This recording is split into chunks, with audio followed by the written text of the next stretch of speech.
شايفين بقى القوام عامل ازاي؟ بجد هنعمل النهارده مع بعض احلى توميه، احلى من بتاع بره، بجد مش كلام.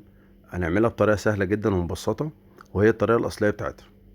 شايفين ملمسها عامل ازاي؟ والقوام بتاعها بجد روعه يعني. شايفين؟ ناعمه جدا. معانا بقى توم مفروم، ومعانا الخل، عليه عصرة ليمون كده، عصير ليمونتين، ومعانا معلقة ملح، ومعانا بياض بيض. هننزل أول حاجة طبعا بالبيض، وبعد كده هننزل بالثوم المفروم، نكون فرمينه كويس قبلها. وكل ده يا جماعة مطلعينه من التلاجة، لازم يكون درجة حرارته باردة. ما ينفعش مثلا اكون البيضة بره بقالها فترة والبياض بتاعها مش متماسك. لازم كل ده يبقى في التلاجة. ومعانا الزيت كمان، انا حاطه في الفريزر، بحطه قبلها بساعة كده. هو مش هيجمد طبعا، الزيت لازم يبقى ايه، ساقع قوي عشان يديني نتيجة حلوة.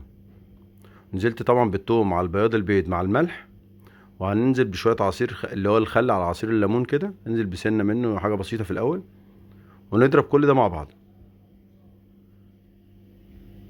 وهننزل واحدة واحدة من فوق كده بالزيت اللي احنا ايه مطلعينه من الفريزر، يعني ب 300 مللي كده. هننزل واحدة واحدة لحد ما اوصل للقوام اللي انا عايزه. ما تنسوش بقى لو عجبتكم الوصفة، ما تنسوش تدعمونا باللايك والاشتراك في القناة وفعلوا الجرس ليوصلكوا كل جديد. ننزل بقى بالزيت كده زي ما انتم شايفين، واحدة واحدة، لحد ما براقب كده من فوق، لحد ما اوصل للقوام اللي انا عايزه، اللي هو القوام اللي انتوا شفتوه، القوام الكريمي ده. بجد طريقتها سهلة قوي يعني، هتعجبكم جدا. يا ريت تجربوها. زي ما انتوا شايفين كده، شايفين بدأت تتمسك ازاي؟ بدأ القوام كده يبان. طول ما هي بتتضرب كده وبنزل بالزيت، القوام طبعا بيزيد. طبعا في طرق تانية وبتكتر معايا طبعا، اللي هي الطرق بقى بتاعت المحلات وكده. بيجيبوا النشا مع ميه ويحطوها على النار تغلي وتربط شويه، بعد كده بيبردوها يحطوها في التلاجة، ويزود الكميه دي، بيضربها معاهم في الخلاط، بتزود معاه طبعا، بتضاعف معاك الكميه. بس دي زي ما انتم شايفين كده، دي افضل بكتير كتست. التستها اعلى كتير يعني.